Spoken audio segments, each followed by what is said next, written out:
सबसे प्रार्थना है कि बेटियों की भावना में उनका गर्व की हत्या कर देना, इस ये समझ लो आपके पास कोई प्रायश्चित नहीं इस पाप से हटने का। अरे आप पढ़ने लिखने दो। आजकल बहुत हमारे मतलब पढ़ाई लिखाई तो कहीं ना कहीं वो कुछ ना कुछ करेंगे अपने हिसाब से। वो जीने लायक बुद्धि भगवान सबको दे देते हैं। हमें तो दिखाई दे रहा है कि बच्चियां बड़ी उन्नति में जा रही, फोर्स में भी बच्चियां जा रही, नहीं जा रही। तो ऐसा ना सोचे कि बच्चे तो हमारा दुर्भाग्य है, ऐसा माता पिता को नहीं।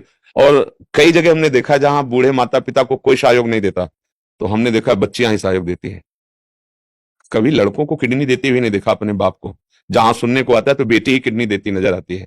लड़के चार हैं, हिस्सा बांट लिए, अब वो एक एक रोटी देने के लिए पड़े, वो भाग के भी जब माता पिता बेटी के पास वही दुलार करती है, क्योंकि करुणामयी है ना, मातृ स्वरूप हृदय में विराजमान ना। अच्छा बेटी नहीं होगी तो बेटा आसमान से पैदा हो जाएगा क्या है? सोचो चाहे करोड़ों का घर हो और एक स्त्री शरीर ना हो उस घर में, किसी काम का घर नहीं है, और मेहनत करके आते हो, भले 200 रुपया लाते हो, और उस दैवी शक्ति के हाथ में रख दो, तुम्हारे पूरे परिवार का पोषण करेगी, किसी को भूखा नहीं रहने देगी, सबको वाणी के द्वारा चेष्टाओं के द्वारा प्रसन्न रख। ये मात्र शक्ति है। इसके साथ ऐसी भावना करना कि तुम्हारे केवल चिन्ह का ही तो फर्क हुआ, तुम्हारी संतान पुरुष चिन्ह से युक्त हुई तो तुम इतने महान हो गए कि आप गाली दे रहे हो, आप उसको कष्ट दे रहे हो, आप पैसे ले रहे हो, और वो अपने पूरे जीवन को तुम्हारे को समर्पित किए। ये भारी दंडनीय अपराध। यहां दंड अगर नहीं मिला ना तो तैयार रहो, फिर भगवान के शासन से फिर किसी को बचने का चांस नहीं मिलता।